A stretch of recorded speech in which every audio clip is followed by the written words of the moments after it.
history, I pause to take a sigh about the land Afghanistan, where empires go to die.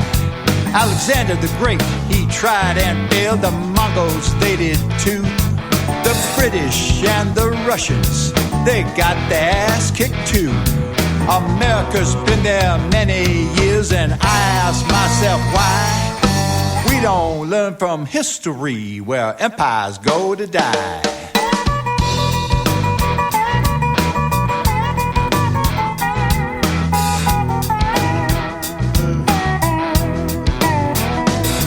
They say it's terrorism, that's political malarkey.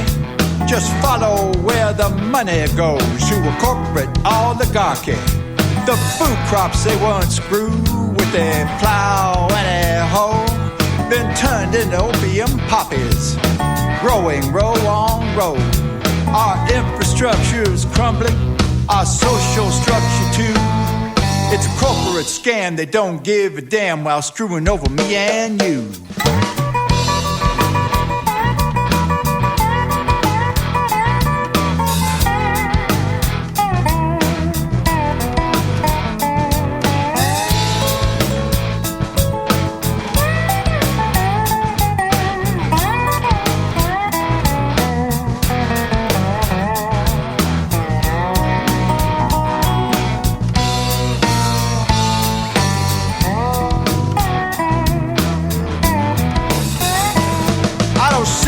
Public outrage, I don't hear no public cry about sending young men and women where empires go to die.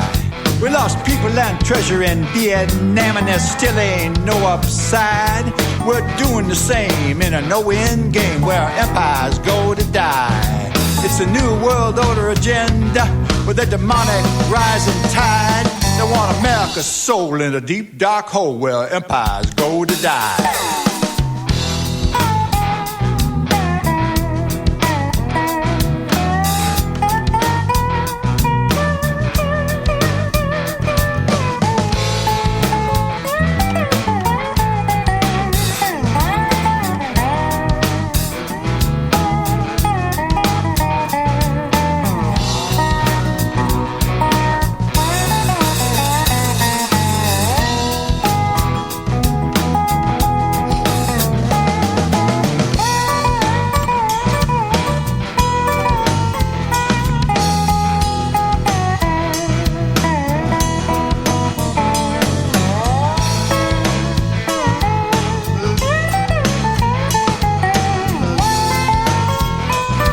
The views, opinions, and representations expressed on the Night Dreams Talk Radio Network and its website are those of the hosts, guests, and participants, and are not necessarily those of or endorsed by the network, its affiliated stations and broadcasts, the management, other hosts, or advertisers of the network. The shows found on the Night Dreams Talk Radio Network can, but do not necessarily, promote any particular lifestyle, belief, religion, political affiliation, or other personal practice. These shows are for entertainment purposes only and are not intended to treat, diagnose, and or claim any cure of disease or condition or give any medical or legal advice.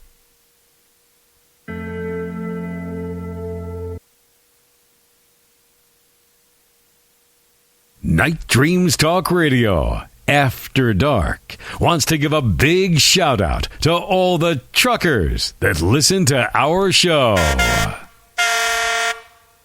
Hey, without you truckers, we wouldn't be where we're at today. Well, I tell you what, we're half an hour late. That's one thing. I tell you, I don't know what went wrong, but, we're up and running on a backup mixer, or the new mixer I just got in just flatly worked all weekend long when I was testing it. But when I went to go on the air tonight, the people couldn't hear me, but I could hear them. Hey, James, are you with us? I am here, Mr. Gary. I know your anxiety level's got to be through the roof. It is actually more than the roof right now. I can feel it all the way here, 2,500 miles away. Wow. Well, but you made it. Yeah. Well, I put up on Facebook today a coordinates where you could go check up in Antarctica. And I tell you what, when it comes up with the image, it looks like a medieval castle type of, remains of one or something. Did you notice that? I did. That is bizarre looking. I don't know what to make of that. It's there's all kind of pictures there that if you got time to look at things that keep popping up there before they black them out or whatever they do. But yeah, that's a very interesting picture, no doubt. Yeah, Mary Joyce sent that to me here this morning and gave me the coordinates to it. By the way, it's 66 degrees by 17 by 10.5 south by 100 by 29 by 07.8 east, and it comes up. I'll tell you what, it doesn't look natural. But the Antarctica is really thawing out. Yeah, it is. As a matter of fact, I was reading some on it today. They're saying that, within the next 50, maybe to 100 years, between all the ice melting from the caps and from Iceland and Greenland and stuff, it could raise up to 200 to 220 feet sea levels. Now, that's a lot. Now, the thing with that is I don't know if people realize, but that ice that melts, that's fresh water. And that's a lot of water to raise that much sea level. And what happens, salt water is actually heavier. So what that does, it alters the ocean currents, and it affects the weather. So all these things, it could really cause a lot of havoc to a lot of places all over the world. It could change the weather and everything. Well, yeah, it will. Don't forget, it'll stall that little channel that comes all the way from the equator all up to Europe. That they depend on that warm water coming through to keep them from going in the ice age. 100 years is one thing, James, but they're talking, well, by 2045, 2050 is when we're going to really start seeing it bad. After that, it's going to be chaos. I mean, it's going to be chaos even by 2040, let's face it. And you know what? You can still put your thumb somewhere and kind of like, it's not going to happen. Well, it is happening, and it's happening way faster than they ever thought. These scientists, back 20 years ago, it said that, global warming is a joke. And they said Antarctica was actually healing itself, and it went back into a freeze. They just flatly lied to us. Oh, yeah. And, I'm all about facts and statistics and data, and this is just logic. This is something you need to factor into this, because I've said this before. The world population 40 years ago was 3.5 billion. Today it's twice that. Now imagine what it's going to be in 2040 or 2050 or 2045. It's probably going to be 12 to 15 billion. That's a lot of consumption and a lot of waste on top of that, which of these earth changes. So you're talking a lot of diseases or epidemics that's going to come out. It's spelling a lot of disaster, and we're at the cusp of either fix it or try to ride out the storm. It's that simple. I don't think we can fix it, James. But you know what? In the news today, the wacky news, in Washington State, the state where we broadcast from, a car was speeding down the side road, and somehow it flipped in the air and landed in somebody's parking spot at their house. Unfortunately, there was a car already there, so it landed on top of the guy's car. Holy cow, they get him for double parking? I mean, jeez. I have no idea. But, another thing, in California, a man was detained. They have the train. It goes, from, L.A., San Francisco, and all that stuff, their high-speed train. A man was detained and given a citation for eating a sandwich on the the train platform. Boy, that must be a big no-no, I guess. My goodness, I never heard tell of such things. Jeez, I guess he learned his lesson. My goodness. Well, I guess you're not allowed to eat waiting for the train. I have no idea. And then in Virginia, a doctor was arrested because evidently women would go in, and he decided every woman that went in for surgery, he was going to perform a free surgery. He tied every woman's tubes and performed other surgeries without their consent or knowledge. Wow, that's somebody who's just addicted to doing operations or something. That's weird. I've seen all kind of things where doctors leave in scalpels and forceps and all kind of weird stuff. But this guy, he's in there just for the fun of it, at the expense of the patients. Well, could you imagine you're a woman, you go in there with appendicitis and you come out, well, you They removed your appendix, but then they also tied your tubes. You don't need any kids anywhere anyway, lady, so I'm going to just tie him. What gave him the right to do that? But I'm glad he's arrested, and I hope he spends at least the next 20, 30 years in prison figuring out what he was doing to these people. Yeah, that's some major lawsuits too, because for one thing, they don't even give like hysterectomies or something to women unless they absolutely need it. But there's like a certain age limit, especially if some of these women were still at the age bearing and hadn't had kids yet. Maybe they wanted to have a family, now they can't. That is, it goes beyond the physical. There's the mental to that too, and it's rotten what he did. Like what you said, who gives him the right to play God? Well, and they weren't going in for hysterectomies, okay? That wasn't the issue. Hysterectomy and tying the woman's tubes so they can't, get pregnant is a different thing, and that's what he was doing to these women. Oh, Lord. Whatever he was doing, it sounds like it was wrong, and it sounds like he needs to sit for a while and think about it, that's for sure. Well, I don't know. I don't know what gave him the right to do it. The big fad now on Amazon is people buying trees that you can hang upside down from your ceiling.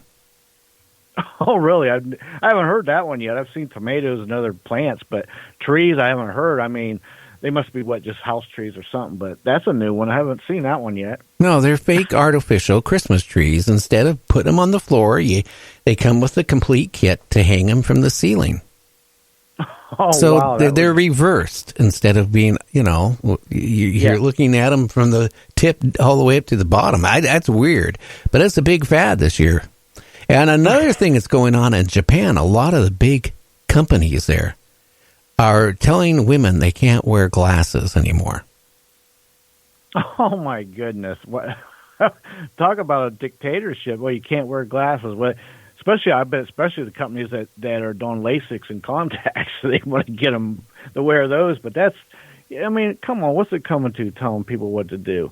And, speaking of Japan, did you see the picture? I think you posted something on it where you've been talking about this all along. Where's the water going to go? They're talking about releasing it in the daggone ocean. Oh, yeah. And it's no more how much longer. They don't have much longer. It's got to be released, and it's got to be released really soon. And a lot of the world governments are telling Japan, you got to figure something out. And they go, we don't have no other way to figure it out. We have to do it. Now, they're saying the water will dilute. Well, the hot water will dilute, but how much marine life is it going to kill while it's diluting? And would you want to eat any of that sea life? Let's face it. I mean, that stuff is going to be more than toxic. It'll be like glow and tell. Yeah, I mean, Christmas. I mean, you've been saying this for months about this, and here it comes. It's coming to fruition, and yeah, it gives a whole new meaning to bioluminescence, and plus the direct effect it's going to have where they're releasing it. That stuff stays around for a while and has a long-term effect and a second life and all that kind of stuff. Yeah, it's scary. That's just the thought of it. It's scary. And if they're going to do that, who's to say what else they're going to do that they might not even be telling us? It's interesting because I've been warning people this was going to happen, and guess what? It's happening. I'm telling you, you've got some psychic abilities. But no, you've been saying that for a while. I can validate that. And here it is. And that picture of them big drums, and it's saying we're going to release it in the water, it just sends chills up my spine. Well, remember what I've been telling everybody for over the past year about we need to build the grid up. We need to sink the money in the grid, because if we ever got hit with a major solar flare, that it would take out the grid system for more than a year. Well, now FEMA is saying, hey, it could be how many years? 4 up to 10 years, depending on where you live in this country. You know how much chaos would happen? The power to be out? It would put us back almost to the Stone Age. Oh, yeah, you're right. It was something like 4 to 10 years. And it would be, if you want to know what would happen, just watch one of them zombie movies where the apocalypse, people going crazy and looting, and because it wouldn't take but a couple days of that, especially knowing if you knew it was going to be 4 to 10 years, people are going to go, oh boy, it's going to bring out the worst in everybody, because people's going to want to survive and eat, and it's going to be literally a dog eat dog.